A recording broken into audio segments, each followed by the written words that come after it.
As the Roman general Maximus prepares for battle, thoughts of home fill his mind. A bird suddenly draws his gaze, and he smiles as it flies away, free and unbound. The bird may soar, but he cannot. Chains of duty bind him, and Rome demands her general. As Maximus walks through the camp, men salute him with the respect earned only through battle. He is both commander and comrade, a warrior forged by war itself. Soon, the barbarian army descends, their war cries echoing across the forest. Maximus grabs a handful of soil, a reminder to himself that he fights not for glory, but for the ground he calls home. It's also his silent promise that he is never afraid to get his hands dirty when duty demands it. The hands that once planted life now must wield death. Mounting his horse, Maximus rides into the forest to meet a hidden group of Roman cavalry. He reminds them that courage, not fear, will decide the day. What we do in life echoes in eternity. He leads them out of the shadows and straight into the enemy's ranks, his loyal dog running beside him. The barbarians, caught off guard, fall beneath the storm of Rome's fury. After a hard-fought battle, Maximus and his men emerge victorious. Emperor Marcus Aurelius journeys from Rome itself to witness this crucial battle. Maximus's victory finally brings peace to his realm. The emperor's children, Commodus and Lucilla, ride to Germania as well by his order. Commodus hopes the summons means his time to rule has come. Meanwhile, on the battlefield, Emperor Marcus Aurelius congratulates Maximus and asks if he has any wish to be granted. Maximus's only desire is to return home, to his wife, his son, and his farm. As Commodus rides in, he hears the thunderous cheers for the emperor and the great general Maximus. The emperor gently reminds him that the cheers are for Maximus, honoring the man who led them to victory. Maximus humbly acknowledges his comrades in return. Commodus steps forward to embrace his father, but the emperor refuses. His disappointment is clear. Once again, his son had not stood for Rome when it mattered most. Without another word, the emperor departs for home. That night, the emperor hosts a grand feast, a celebration of Rome's victory. Amid the laughter and wine, Commodus voices his disdain for the Senate, claiming that power should belong to the emperor alone. In a republic, the Senate has the power. The next morning, Marcus Aurelius calls Maximus for a private talk. He reveals his wish for Maximus to rule Rome after him, and to use this power to make Rome a republic.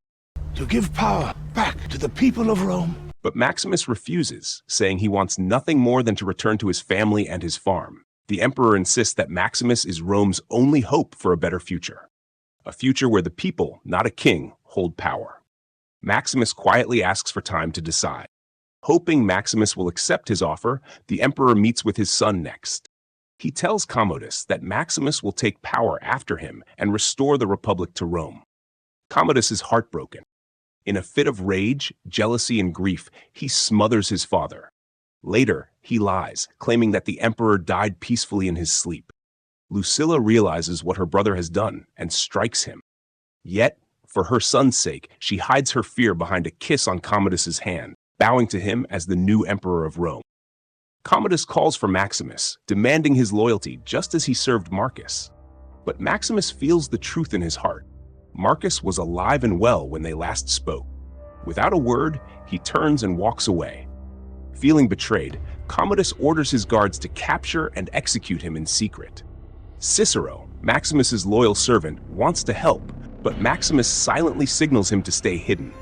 As the soldiers escort Maximus to a quiet spot, he pleads with the centurion to grant him an honorable death. The centurion agrees, but Maximus seizes the moment to break free. In the fight for his life, he suffers a deep wound, yet manages to overpower his captors. He grabs 2 horses and rides like a man possessed, switching horses as the wind tears past him. His only thought? Home. But Commodus has already sent men to destroy his rival's family. When Maximus finally arrives, he sees smoke rising in the distance. His heart sinks. He pushes his horse to the limit, but when it collapses from exhaustion, he continues on foot. When he reaches his home, he falls to his knees before the sight no man should ever face. His wife and son hang lifeless. Drained of strength and broken by grief, Maximus drops to the earth, unconscious. For a brief moment, Maximus sees the gates of Elysium. But before they open, he wakes to find a man tending to his wounds. The man, named Juba, tells Maximus to stay alive. His time has not yet come. The next time Maximus regains consciousness, Juba cautions him to live, or he'll be fed to the lions. He adds that the lions are worth more than they are, revealing that both he and Maximus are just slaves. They're worth more than we are. Soon, the group arrives at a desert town called Zucabar. Here we meet the slave owner Proximo, who is being offered a new batch of strong slaves by a trader. Proximo, known for using his slaves in gladiatorial fights, agrees to inspect them. Among the captives, he notices the former Roman general, Maximus. Proximo decides to buy him along with Juba. Before sending them into the arena, Proximo puts them to the test. Juba receives a red mark, a sign that he is among the better fighters. When it's finally Maximus's turn to demonstrate his fighting skills, he simply tosses the wooden sword aside. His battles were always for Rome, for purpose, for honor, not for entertainment. Watching his defiance, Proximo nods to Hagen, commanding him to humble the former general. But even under threat, Maximus stands his ground, unmoved and unafraid. Realizing that no amount of force can sway such resolve, Proximo halts the fight and lets Maximus go. Earlier, Proximo had caught sight of the tattoo on Maximus's arm, the mark of a Roman soldier. He knows Maximus can fight. A few days later, Proximo prepares his new gladiators for their first battle. Before the gates swing open, he delivers a brief but powerful speech. His words awaken something buried deep within Maximus, the memory of a man who once fought for honor and legacy. Kneeling down, Maximus gathers a handful of soil. Once more, he must stain his hands, not for glory, but to survive and to find a way to keep Marcus Aurelius's final wish alive. Chained together, Maximus and Juba fight side by side. Their friendship becomes their greatest strength, carrying them through each brutal clash until victory is finally theirs. When the crowd rises in thunderous applause, Maximus realizes the strength of the people's voice. Meanwhile, Commodus returns to Rome to celebrate his coronation. But not everyone shares his joy. Many citizens protest, accusing him of regicide. In the Senate House, Gracchus reports unrest spreading through the city, even a plague in the Greek quarter. Yet, Commodus shows little concern. Lucilla intervenes, trying to keep the peace between him and the senators. Later, Commodus reveals his plan to abolish the Senate, but Lucilla warns him to be cautious. Hungry for approval, Commodus announces a grand series of gladiator games in honor of his late father, a spectacle meant to distract the public and make them forget their suffering. Back in Zucabar, Maximus's fame continues to grow. Hailing from Hispania, Maximus earns a new name among the crowd, the Spaniard. Before the fight, Proximo reminds him that a gladiator must also entertain, not just slaughter. As he enters the arena, Maximus pays respect to his opponents and then defeats them all with skill and precision. The crowd roars in approval, but Maximus feels no joy. He has seen too much blood, too much loss, and their hunger for violence disgusts him. Enraged by their cheers for death, he hurls his sword toward the stands and shouts, "Are you not entertained?" Yet, instead of silence, the crowd cheers even louder for their champion. Later, Proximo asks Maximus what he truly wants. The crowd adores him, he's treated well, and his fame is growing. What more could he possibly desire? Maximus replies that he wants to meet the emperor face to face. Proximo tells him that the emperor will soon hold a gladiatorial combat in Rome. If Maximus wants to reach him, he must first become a legend in the arena and win the heart of the people. Maximus finally agrees to win the crowd. I will win the crowd. A few days later, Proximo and his gladiators arrive in Rome. The warriors are awestruck by the size and grandeur of the Colosseum. Soon, they will have to fight in front of the emperor and thousands of roaring spectators. Meanwhile, Commodus reveals his true intention to Lucilla, to dissolve the Senate once and for all. Lucilla, terrified for her son's safety, pretends to support him. That night, she secretly meets with Senators Gracchus and Gaius, who are still loyal to Rome and its people. Lucilla pleads with them to end her brother's tyranny, but Gracchus warns her to be patient. They must wait for the perfect time to strike. The day of Proximo's warrior's performance finally arrives. Disguised under a masked helmet, Maximus enters the arena as a Carthaginian in a reenactment of the Battle of Carthage. Though his side is meant to lose, Maximus has other plans. Drawing on his experience as a general, he commands his fellow gladiators with precision. He unites the gladiators and defeats their stronger, better-equipped opponents. The unexpected victory electrifies the crowd and captures Commodus's attention. Amused and impressed, Commodus descends to meet the famous Spaniard. Maximus finally faces his enemy. But when Lucilla's young son stands beside Commodus, he restrains himself. Commodus congratulates Maximus and demands that he remove his helmet and state his name. Maximus refuses. Annoyed, Commodus repeats the order, and this time Maximus obeys. When he finally takes off his helmet, the emperor freezes in shock. Standing before him is the man he tried to erase from existence. Maximus declares his name and vows revenge. Furious, Commodus orders his arrest. But the people rise in protest, siding with the man who has earned their hearts. Realizing that any rash move will turn the people against him, Commodus forces a smile and spares Maximus. The Colosseum roars with approval, chanting the name of their new champion, and Maximus acknowledges their support. Commodus explodes with rage, unable to accept that a mere slave commands more love and power than the emperor himself. No matter how hard he tries, the people's hearts remain beyond his reach. Lucilla secretly visits Maximus after discovering he's alive, but he refuses to speak to her, believing she is complicit in Commodus's plans.